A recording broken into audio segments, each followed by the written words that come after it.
Sa mundo ng volleyball, hindi makakapaglaro ang veteran setter na si Gia de Guzman sa pagsabak ng Creamline Cool Smashers sa 2025 AVC Women's Champions League.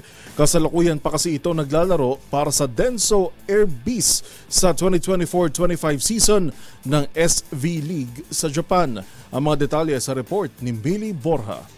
Hindi makasasama ang veteran setter na si Gia de Guzman sa Creamline Cool Smashers sa 2025 AVC Women's Champions League. Yan ay dahil patuloy nitong pagtutuunan ng pansin ang kampanya ng Denso Air Beast sa 2024-2025 season ng SV League sa Japan. Kinumpirma ito ng mismong asawa ni Gia na si Miguel de Guzman sa social media, kung saan idiniin niya na patuloy na nagsisikap ang Air Beast upang makarating sa championship round.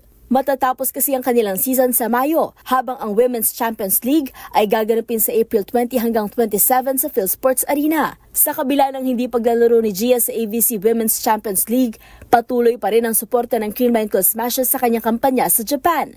Samantala, magsisilbing kinatawan ng Pilipinas sa Women's Champions League ang Creamline at Petrogas. Ayon yan kay PVL President at PNVF Vice President Ricky Palou.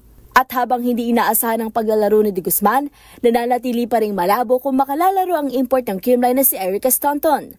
Sa kasalukuyan, nasa negosasyon pa ang kupunan para sa kanyang paglahok. Ngunit may mga source na nagsasabing optimistic ang Creamline patungkol dito.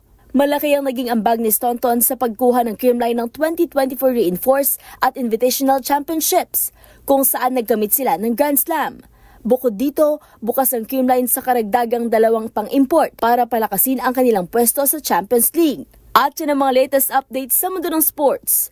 Para sa MBC TV Network News, ito si Mili Borja ng DZRH TV, una sa Pilipinas, una sa Pilipino.